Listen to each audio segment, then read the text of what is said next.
que no lo pueden ver. Vamos a seguir adelante entonces con el estudio del Evangelio de San Juan.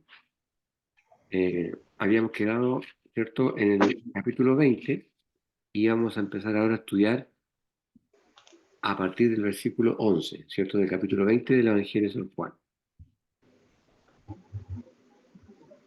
En la Reina Valera, ¿cierto?, tiene un título que fue agregado por los traductores que dice: Jesús aparece a María Magdalena. Lo vamos a leer completo, dice así.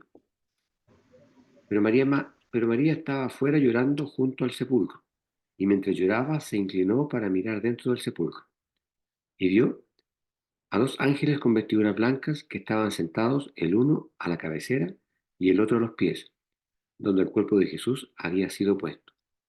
Y le dijeron: Mujer, ¿por qué lloras? Les dijo: Porque se han llevado a mi Señor, y no sé dónde le han puesto. Cuando había dicho esto, se volvió y vio a Jesús que estaba allí, mas no sabía que era Jesús. Jesús le dijo: Mujer, ¿por qué lloras? ¿A quién buscas? Ella, pensando que era el hortelano le dijo: Señor, si tú lo has llevado, dime dónde lo has puesto y yo lo llevaré. Jesús le dijo: María, volviéndose a ella. Le dijo, María, volviéndose a ella, le dijo: Rabboni, que quiere decir maestro. Jesús le dijo: No me toques, porque aún no he subido a mi Padre.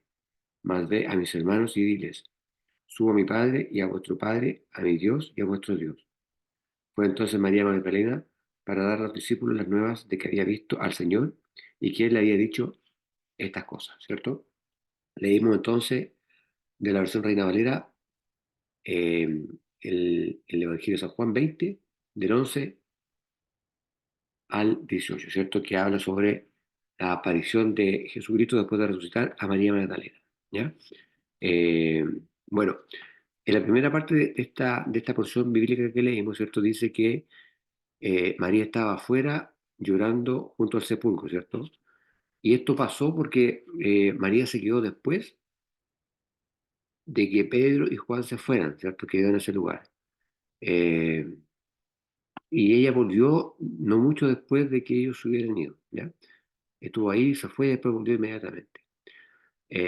Bueno, y la palabra nos dice también, ¿cierto?, que ella estaba llorando y que se bajó a mirar el sepulcro, ¿cierto?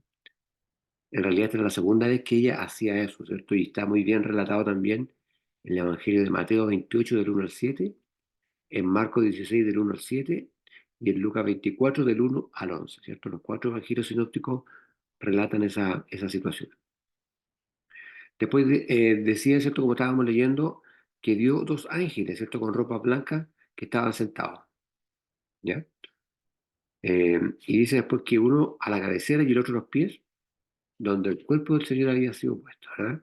Eh, de alguna manera, esta imagen de los dos ángeles, uno a los pies y el otro a la cabeza, representa el propiciatorio verdadero, ¿ya? Y los ángeles obviamente representan a los querubines, ¿cierto? Eh, ya se había cumplido la redención porque Jesucristo ya había resucitado, ¿cierto? Como se expresa en Éxodo 25:19. Eh, y obviamente que estos ángeles que fueron utilizados por el Señor para esta acción, ¿cierto?, de estar en el momento de la resurrección a los pies y a la cabeza del Señor, eh, deben haber sido algunos de los ángeles más importantes, ¿cierto? Porque era una labor muy importante la que tuvieron que desarrollar. Eh, lo comenta en el Evangelio, o sea, perdón, en el libro de Daniel 9:21 y en Lucas 1:19 esta situación. Eh, bueno, y los ángeles le preguntan a la mujer, ¿cierto? Más adelante leíamos que dice, le preguntan por qué llora. Yo creo que en realidad más que estar llorando, María estaba gritando, ¿cierto?, por la situación que estaba aconteciendo. Porque le dice, porque se han llevado a mi Señor y no sé dónde le han puesto. Tiene que haber tenido una desesperación, ¿cierto?, una angustia tremenda porque se habían llevado al Señor, ¿cierto? Eh, en esencia lo que ella estaba haciendo era decirle a estos ángeles que donde quiera que lo pusieran, ella lo único que quería era estar donde estaba él, aun cuando fuera un cadáver. O sea, todavía no entendía el concepto de que él había resucitado. Pensaba que habían sacado el cuerpo y lo habían llevado por otro lado. Entonces ella lo que estaba tratando de decirle a esos ángeles era que aun cuando lo hubieran puesto en otro lugar y estuviera muerto, ella quería estar con él de cualquier forma. Era una desesperación tremenda la que ella tenía. Eh, y dice la palabra que cuando ella hubo dicho esto, se volvió hacia atrás, ¿cierto? Eh, y ahí vio a Jesús que estaba en ese lugar, pero obviamente que ella no sabía que era Jesús, ¿cierto? Eh, ahora, en cuanto a las apariciones del Señor, ¿cierto? Después que Él resucita, eh, parece que hubieran dos motivos principales por los cuales en muchas de esas apariciones Él no fue reconocido, ¿ya? El primer motivo es la incredulidad. Esto cuesta, y uno a lo mejor podría entender a las personas que lo vieron después resucitado. No es difícil entender que a lo mejor no tenían la convicción de que era el Señor simplemente por incredulidad, ¿cierto? Pero también hay otro motivo y es que el aspecto del Señor había cambiado, ¿cierto? Estaba glorificado, como lo vamos a estar nosotros cuando resucitemos también, ¿cierto? Yo ya no voy a tener mi hernia inguinal, ¿cierto? No voy a tener, no sé, pues mi operación en los ojos, que de repente se me nubla la vista. Voy a estar en perfectas condiciones. Todos tenemos nuestras cosas físicas, ¿cierto? De estos cuerpos que se enferman, que se duelen, ¿cierto? Pero vamos a estar con una apariencia distinta. Y el Señor, obviamente, da la impresión de que tenía esa apariencia distinta, por eso en muchas de sus apariciones Él no es reconocido, ¿cierto? O cuesta mucho que lo reconozcan. Ahora, leíamos en el versículo 15, ¿cierto? Que Jesús le dice, mujer, ¿por qué lloras, ¿cierto? Eh, y en el fondo lo mismo que lo que le habían preguntado a los ángeles, ¿cierto? Eh, y le pregunta además, ¿cierto? ¿A quién buscas? Ella dice la palabra, ¿cierto? Pensando que era el hortelero, ¿cierto? Que en el fondo es el jardinero o la persona, ¿cierto? Encargada de los campos santos en esa época. En el fondo ella pensaba que era la persona que trabajaba para José de Arimatea. No nos olvidemos que él fue el que pidió el cuerpo del Señor y el que lo enterró, o lo metió, ¿cierto? En esa cueva, en esa tumba. Y por lo tanto ella pensaba que esa persona que estaba hablando era a lo mejor el jardinero, ¿cierto? El que cuidaba ese lugar que era de José de Arimatea, ¿cierto? Eh, pero todavía no tenía idea que estaba presenciando el hecho más grande de la historia, que era la resurrección del Señor, ¿cierto? Por eso le dice, Señor, si tú te lo has llevado, dime dónde lo has puesto, ¿cierto? O sea, en su mente, eh, el cuerpo sagrado de Dios, del Señor, ella lo quería tener, a lo mejor quería embalsamarlo, a lo mejor quería ungirlo, ¿cierto? No sabemos bien, no lo explica la Biblia, pero hay una desesperación tremenda en su corazón por saber dónde le habían puesto el cuerpo del Señor. No entendía ella todavía que él había resucitado, ¿cierto? Además tenía ese temor porque sabía que de alguna forma los judíos querían sacar el cuerpo, robárselo, para que no hubiera ninguna posibilidad de que después, ¿cierto?, los fanáticos de Jesús pudieran decir que él había resucitado y hicieran desaparecer el cuerpo, ¿cierto? Por eso le dice, y yo lo llevaré, ¿cierto? En el fondo ella quería darle una sepultura digna al cuerpo de Jesús sin entender que él ya había resucitado, ¿cierto? Y en el versículo 16 leíamos que le dice Jesús, María, ¿cierto? Volviéndose a ella. Le dice Raboni, que quiere decir maestro, ¿cierto? Eh, y ahí Jesús le dice, no me toque, ¿cierto? Eh, o sea, en el fondo el Señor lo que le estaba diciendo era que no lo retuviera ni intentara detenerlo porque él tenía que volver al Padre, ¿cierto? Porque aún dice, no he subido a mi Padre, ¿cierto? Eh, después decía más adelante, ¿cierto? Pero ve a mis hermanos y dile, ¿cierto? Ahora, no le está diciendo que vaya a sus hermanos, a los hermanastros, ¿cierto? Que eran los que precisamente estaban dentro de su familia sanguínea, pero que nunca creyeron en él, ¿cierto? Sino que se refería, perdón, a los hermanos espirituales, ¿cierto? A los hermanos en la fe, no a sus hermanos carnales, o hermanastros, mejor dicho, ¿cierto? Eh, en el fondo le está diciendo que fuera a hablar con los discípulos, ¿cierto? Con sus discípulos, con los que él había escogido. Por supuesto que menos con Judas, que él ya había muerto, ¿cierto? Por la traición que le había hecho el Señor. Después le dice, subo a mi Padre y a vuestro Padre, a mi Dios y a vuestro Dios, ¿cierto? Eh, después dice el versículo 18 que leímos, ¿cierto? Decía que María Magdalena fue dando la nueva a sus discípulos de que había visto al Señor y que él le había dicho esas cosas, ¿cierto? Eh, Ahora hay una situación muy machista en todo esto, y es que la primera aparición fue para una mujer. El gran honor de ver al Señor resucitado por primera vez le ocurrió a María. Eh, y esto, por lo tanto, que fue recibido con mayor incredulidad, porque no olvidemos que las mujeres en esos tiempos eran consideradas como ciudadanos de segunda categoría, no tenían mucha credibilidad, no se les dejaba hablar en público y un montón de restricciones más. Entonces, que se le haya aparecido una mujer resultaba más increíble todavía, ¿cierto? Esto lo aclara muy bien Marco en Marco 16, del 9 al 11. ¿Ya? Vamos a seguir avanzando, vamos a ir leyendo Nuestra Reina Valera de manera completa. Vamos ahora con el versículo 19. Vamos a leer el 19 hasta el 23, ¿cierto? Eh, Hasta el 25 vamos a leer. Hasta aquí. ¿Cierto? Aquí la Reina Valera dice: Jesús aparece a sus discípulos, ¿cierto? Dice el 19: cuando llegó la noche de aquel mismo día, el primero de la semana, estando las puertas cerradas en el lugar donde los discípulos estaban reunidos por miedo de los judíos, vino Jesús y puesto en medio, les dijo: paz a vosotros. Y cuando les hubo dicho esto, les mostró las manos y el costado. Y los discípulos se regocijaron viendo al Señor. Entonces Jesús les dijo otra vez: paz a vosotros. Como me envió el Padre, así también yo os envío. Y habiendo dicho esto, sopló y les dijo: recibid el Espíritu Santo. A quienes remitiereis los pecados, les son remitidos, y a quienes se los retuvieseis, les son retenidos. Y después el 24 dice: pero Tomás, uno de los 12 llamados Dídimo, no estaba con ellos cuando Jesús vino. Le dijo pues los otros discípulos: al Señor hemos visto. Él les dijo: si no viere en mis manos, si no viere en sus manos la señal de los clavos, y metiere mi dedo en el lugar de los clavos, y metiere mi mano en su costado, no creeré. ¿Cierto? 24.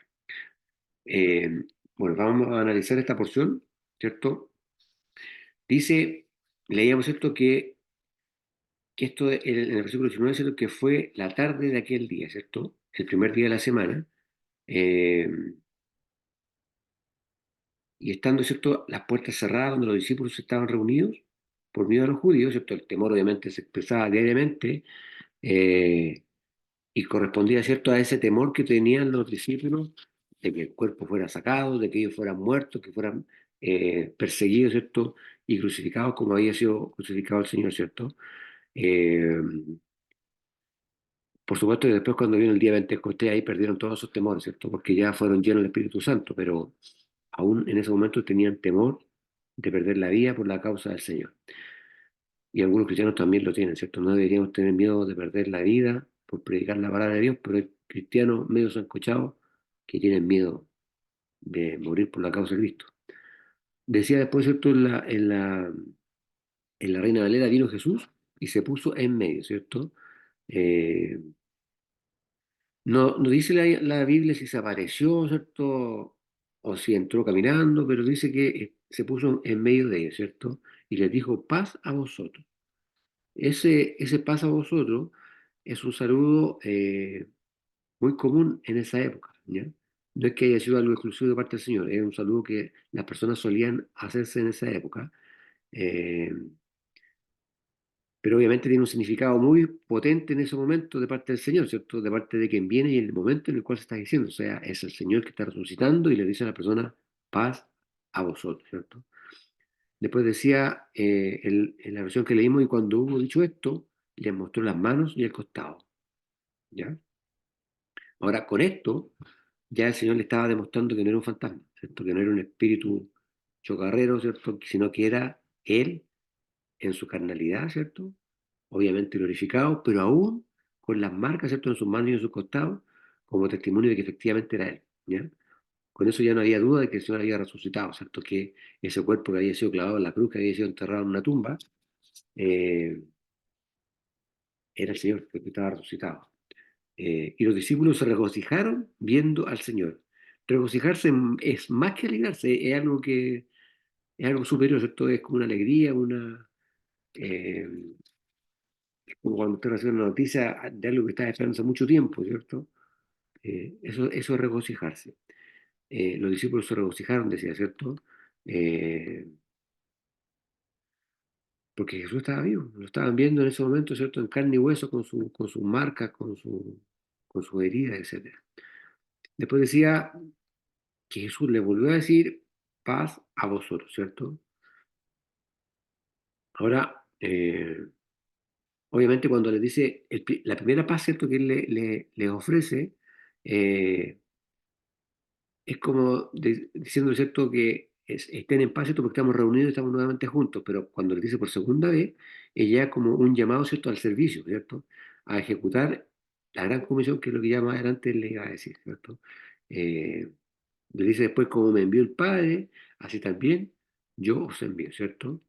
Y ahí ya es más claro, ¿cierto? Cuando él le dice, como envió el Padre, así también yo los envío, ¿cierto? Ahí le está hablando de la gran comisión, ¿cierto? Es decir, de llevar su evangelio a toda criatura. Y después decía, ¿cierto? Que cuando hubo dicho esto, sopló, ¿cierto? Eh, y les dijo recibir el Espíritu Santo. Eh, cuando uno lee esta parte, no puede evitar recordarse del soplo del Señor, ¿cierto? Cuando sopla sobre Adán, en Génesis 2:7, y ese es el soplo del aliento de vida, ¿cierto? Que el Señor le da al primer Adán, ¿cierto? Eh, pero ahora el Señor está soplando el Espíritu Santo, ¿cierto? A estos discípulos. Le está dando la autoridad.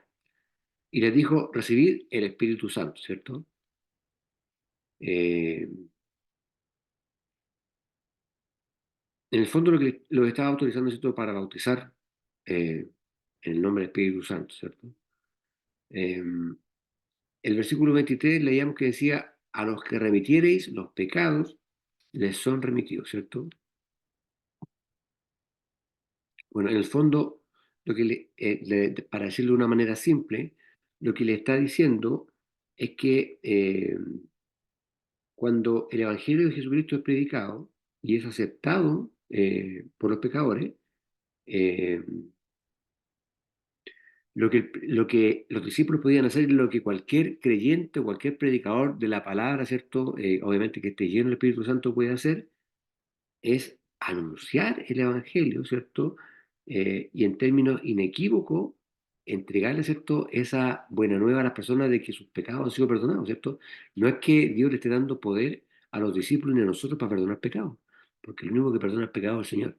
Pero que el Señor le está diciendo, al decirle los que remitiereis los pecados se les serán remitidos, es que usted tiene el poder, al igual que yo y al igual que todos los que hemos creído y aceptado a Cristo, y que predicamos su palabra, de dar a conocer la buena nueva y anunciarle a las personas de que si esa confesión de fe ha sido con un corazón contrito y humillado y con un corazón sincero, esos pecados son perdonados en el nombre de Jesucristo, ¿cierto? Por el Señor de los cielos, no por nosotros, por el Señor. Nosotros siempre somos solamente instrumentos utilizados por el Señor, ¿cierto?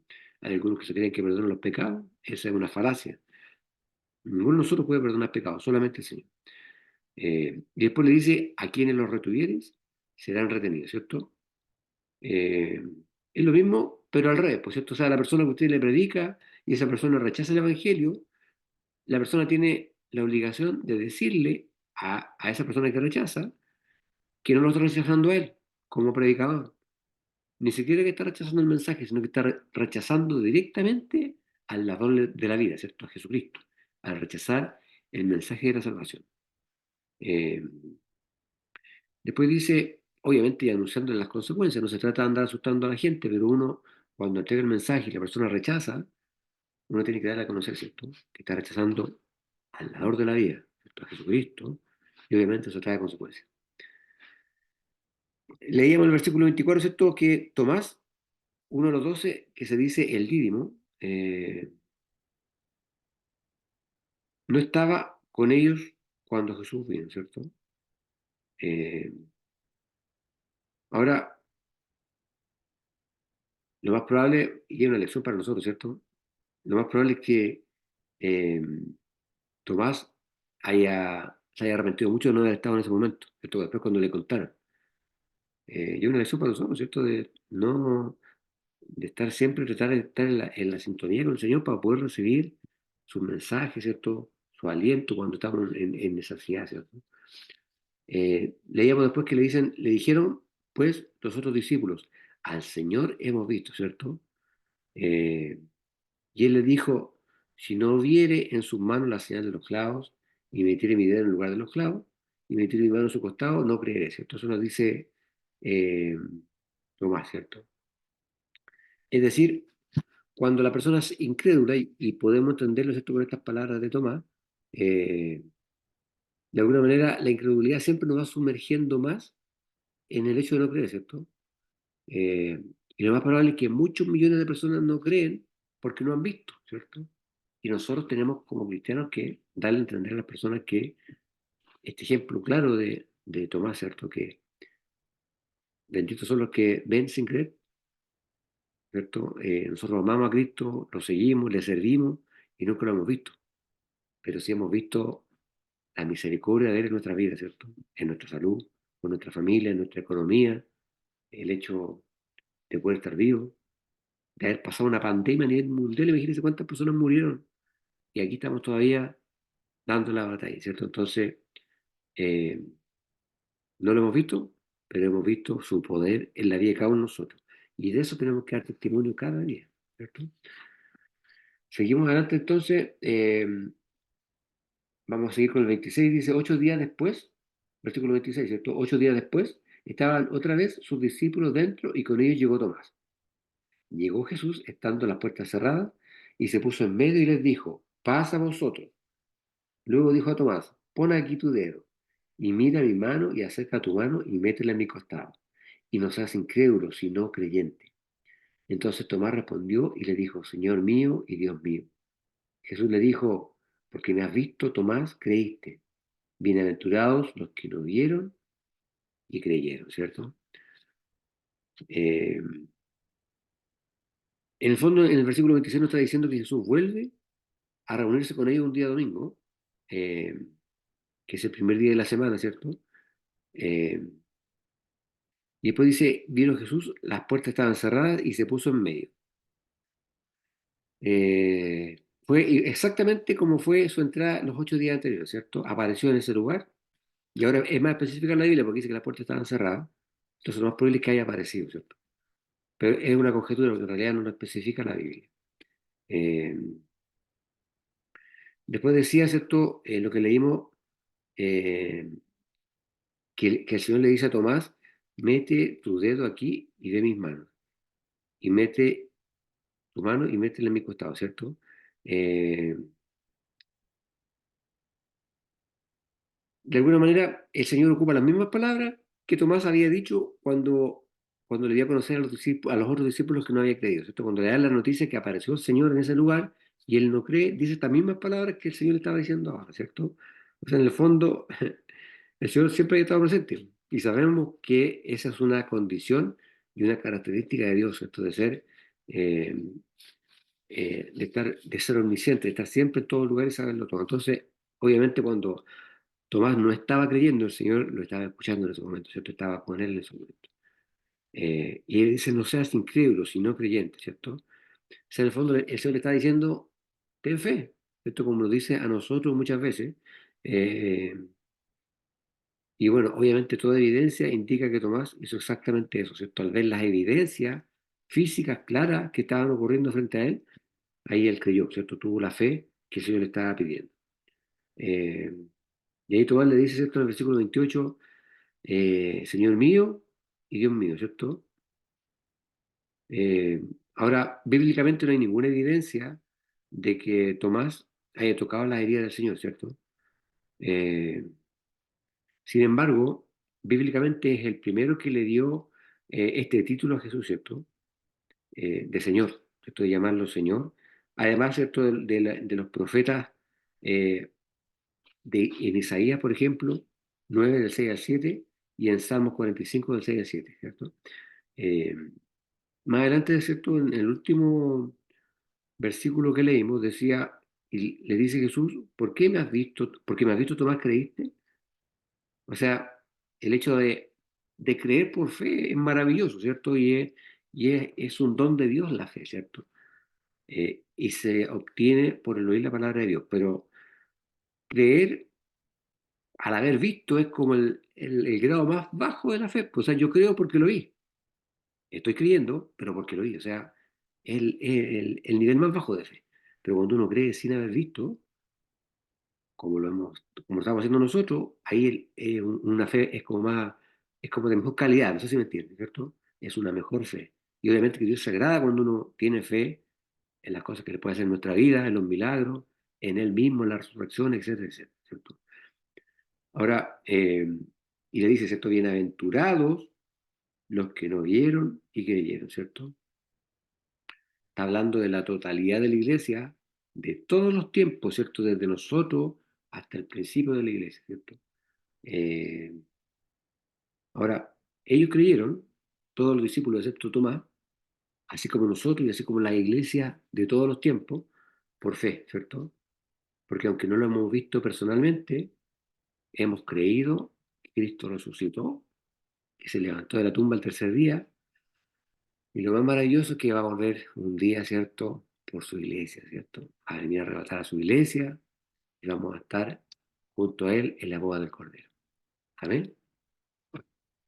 Esta es su palabra, ¿cierto? Este es el estudio de hoy. Vamos a quedar hasta aquí, ¿cierto? Vamos a quedar entonces hasta el versículo 29. A ver, terminemos porque ya queda muy poquito. El 30, terminemos lo mejor. Dice, y también hizo Jesús muchas otras señales en presencia de sus discípulos, ¿cierto? El 30, que finalmente es el propósito de este libro, ¿cierto? Eh, hizo además Jesús muchas otras señales en presencia de sus discípulos, las cuales no están escritas en este libro, pero estas se han escrito para que creáis que Jesús es el Cristo, el Hijo de Dios, y para que creyendo tengáis vida en su nombre, ¿cierto? Con esto termina el capítulo 20, ¿cierto? Cuando dice, también hizo Jesús muchas otras señales en presencia de sus discípulos, se refiere a la mayoría digamos, de los milagros, de los prodigios y las virtudes que hizo durante su ministerio, ¿cierto? En presencia de sus discípulos. Y que están escritas en otro evangelio, o en este evangelio también, o en ninguna parte, pero que hay testigos de todo lo que hizo, ¿cierto? Pero dice, pero las que están escritas se escribieron, ¿cierto? Para que creáis que Jesús es el Cristo, el Hijo de Dios, ¿cierto? Eh, Ahora, Juan no se sintió guiado de alguna manera por el Espíritu Santo para escribir la gran cantidad de milagros de los cuales él fue testigo, ¿cierto? Lo más probable es que haya sido. Pero los que escribió eran para dejar testimonio de esto, ¿cierto? De que Jesucristo es el Hijo de Dios, ¿cierto? Y para que creyendo tengáis vida en su nombre, ¿cierto?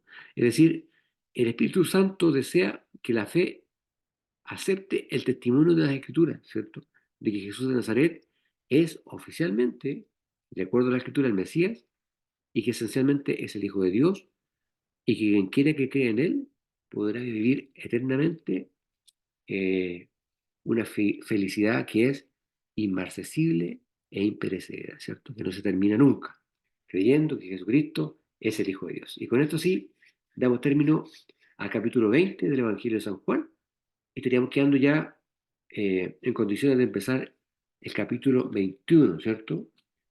Eh, de este mismo evangelio. Ahí ya la Reina Valera habla, dice el título, Jesús aparece a 7 de sus discípulos. ¿Amén? Eso lo vamos a ver con la ayuda del Señor el próximo jueves y nos estamos encontrando el domingo, si Dios quiere, también en el servicio eh, en persona. Amén.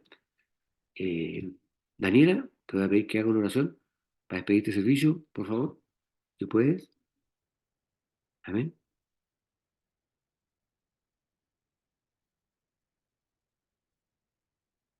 ¿Estás en silencio? Gracias te damos, Señor, en este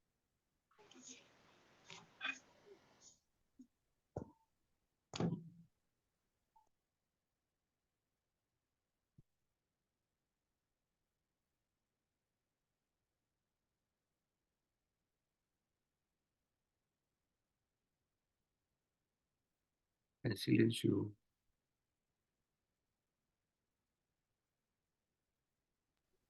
Ahora sí.